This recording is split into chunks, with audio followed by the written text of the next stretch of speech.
What's good, y'all? This is Theo, Theology, and today we're going to talk about personal finance. There's two books that you got to go out and check out, okay? I'll put a link for the description down below, but the first one is Rich Dad, Poor Dad, Robert Kiyosaki. He's awesome. That book should be required by every single high school kid to read, because without the concepts of those books, you'll be so lost when it comes to becoming financially free and understanding what is an asset and what is a liability. Because if you don't understand what those things are, you'll be in trouble. The next book after that I would recommend reading is Set for Life by Scott Trench. That one is going to go even further in detail on how you can hasten your ratio of saving money and investing money, okay?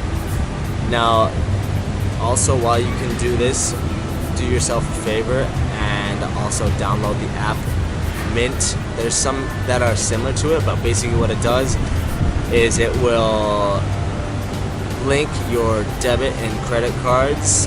Every single time you make a transaction on those cards, it's going to document it and categorize it into an area that you can see on graphs. It's really cool.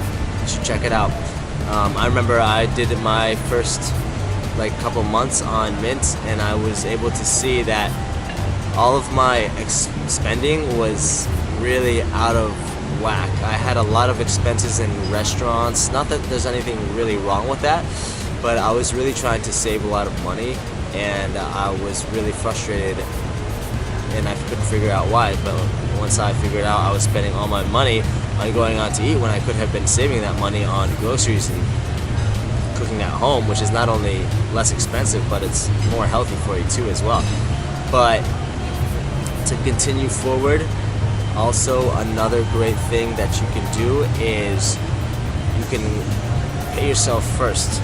So this concept is really important if you want to really light the fire under your own ass to really save enough money and work towards financial freedom.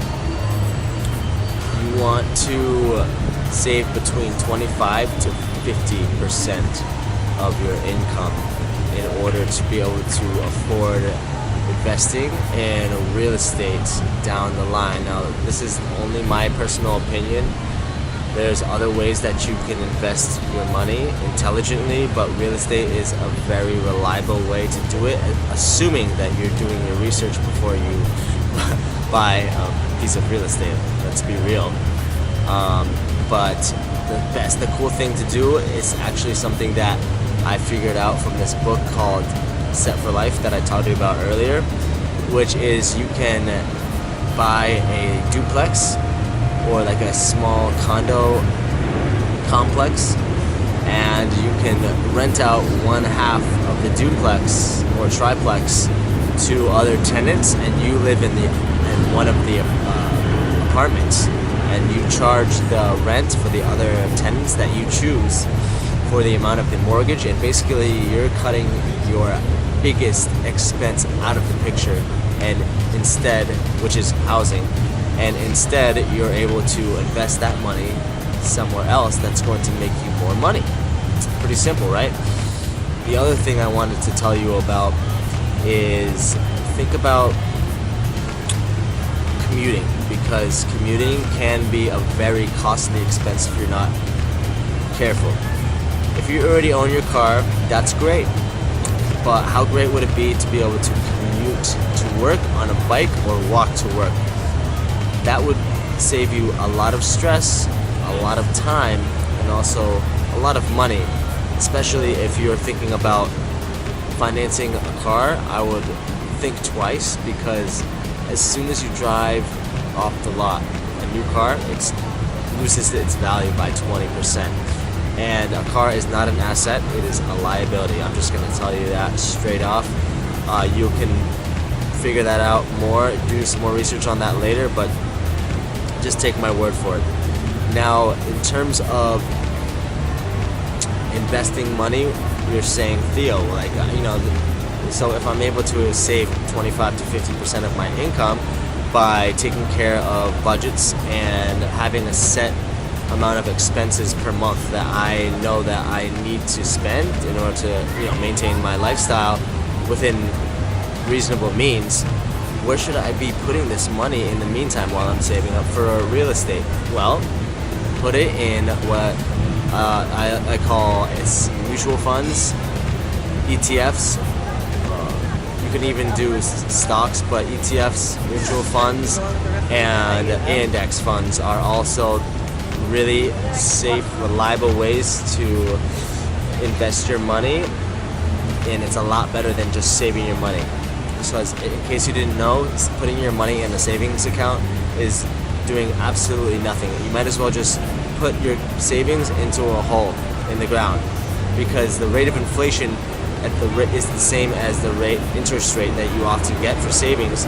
So it's often kind of a trick that banks kind of lure you into. So don't do that. Don't save money in a bank account, okay, bank savings account. Put it into a reliable stocks portfolio where it diversifies all of your investments equally into a diversified portfolio, and that way you have safe investment all across the board. Small companies, big companies, medium-sized companies. These ETFs are going to invest your money intelligently in a number of different companies that are not going to be going anywhere for quite a long time. It's safe to say. Now, go on Fidelity and check that out. It's awesome because you get to spend very little money and invest in all the stocks that you want, basically. And some ones that I can give you off the bat that I personally invest in is the Vanguard 500, which is VOO is the symbol. Another good one is IVW, and then a good one is IVV. Secondly, another awesome smaller stock portfolio that's diversified is ITOT, ITOT. So I will put the symbols of these mutual funds and index funds in the description below. I'll also put the links to the books where you can find those books. Do yourself a favor and read those books. Also, think about getting the app Mint or something similar to it so you can start seeing where you're spending your money, and do a little bit of research every day on real estate investment. It's going to do wonders for you in a year or two when you've saved over 25 to 50% of your income and you've got a good 10 to 15 grand to invest. We're going to have more videos on this in a later video, but for now I think I've given you a lot of awesome things that you can start doing right away to start moving towards financial freedom. So thank you so much for listening, and remember, take